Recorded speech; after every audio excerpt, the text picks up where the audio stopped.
Sébastien, bonjour. Bonjour Cédric. Ravi de te voir et d'échanger avec toi sous le micro de Patrimoine 24. Tu es responsable des relations investisseurs chez Comgest. Est-ce que en cette fin d'année 2023, tu peux déjà nous dresser un premier bilan de 2023 pour Comgest? Alors l'année n'est pas finie, mais c'est vrai qu'on s'en rapproche furieusement.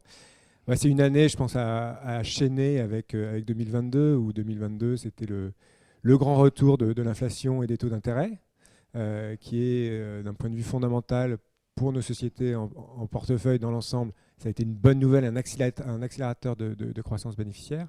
En revanche, pour la valorisation, ça avait été évidemment...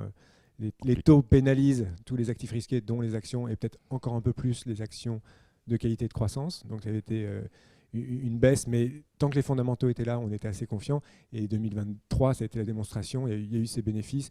Là, on doit être un véhicule comme Gesmond est proche de 18% depuis le début de l'année. Donc on n'est pas encore revenu au plus haut, mais on n'en est plus très loin.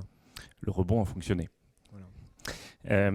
Au-delà de Comgest Monde, Comgest est une maison large et qui offre beaucoup de solutions et de possibilités d'investissement. Qu'est-ce que vous mettez en avant actuellement et en prévision de 2024? Alors, Comgest Monde toujours?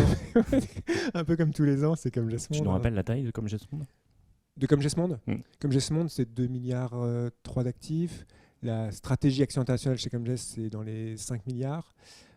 Comgest, c'est environ 30 milliards d'actifs répartis. Un tiers en France à peu près? Exactement. C'est 70% qui ont. On peut le voir des deux côtés. L'autre côté, c'est 70% qui viennent de l'étranger. Qui vient de l'étranger. Donc, au-delà de 2024, ou même pour 2024, tu nous parles de Comgest Monde, mais pour Comgest, quels sont les projets et les ambitions pour 2024 et pourquoi pas au-delà?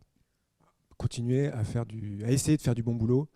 Et il y a plein d'actualités qui nous échappent en ce moment. Donc il y a des guerres pas très loin. Il y a peut-être la récession la plus attendue de tous les temps. Enfin, nous, toute la philosophie de la maison, c'est de se dire, voilà, sur des sociétés comme Microsoft, de se dire que dans 5 ans, il y a quand même une bonne probabilité qu'il y ait beaucoup plus de bénéfices qu'aujourd'hui, parce que sur leur métier historique, ils sont Windows et Office, rien que ça, ils sont en croissance à 2 chiffres. Sur Azure, c'est une tendance aussi assez lourde de pouvoir perdre son portable ou son ordinateur sans que ce soit une grosse catastrophe industrielle. Et après, maintenant, il y a l'intelligence artificielle avec Copilot qui arrive, là, $30 par mois et par utilisateur, où on a un petit assistant en plus qui devrait nous aider à gagner en productivité. Donc la tech reste un sujet important pour Comgest Monde. Ah ouais, la tech, c'est assez vague. La tech, un peu Canada Dry. Donc nous, on aime bien quand même, on préfère les logiciels bien établis, hein. C'est vrai que ça fait partie de la tech et des sets magnifiques, comme on dit cette Bien année, sûr. Microsoft. Mais c'est quand même sans doute une tech moins risquée, puisque vous avez 12 divisions. Ça fait des années. Voilà, ils le disent souvent, leur métier, c'est ils ont une base installée et après, ils essaient de satisfaire des besoins grâce à cette base. On l'a vu avec Teams, on l'a vu avec Azure. C'était pas les meilleurs au début, c'était pas les premiers. Mais comme ils ont cette base installée, après, quand ils échangent avec les responsables informatiques, bah écoute, Les ajouts de services ils à des ajoutent ça, sociétés voilà. bien ancrées, Exactement. c'est Et ils simplifient la vie. un thème d'investissement très intéressant potentiellement. Exactement.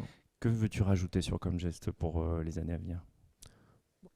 Continue, on est notre propre ennemi. À nous, sur un horizon de 5 ans. Donc à nous d'avoir une croissance des bénéfices correcte dans nos portefeuilles. Sur 5 ans, ça se traduit en performance.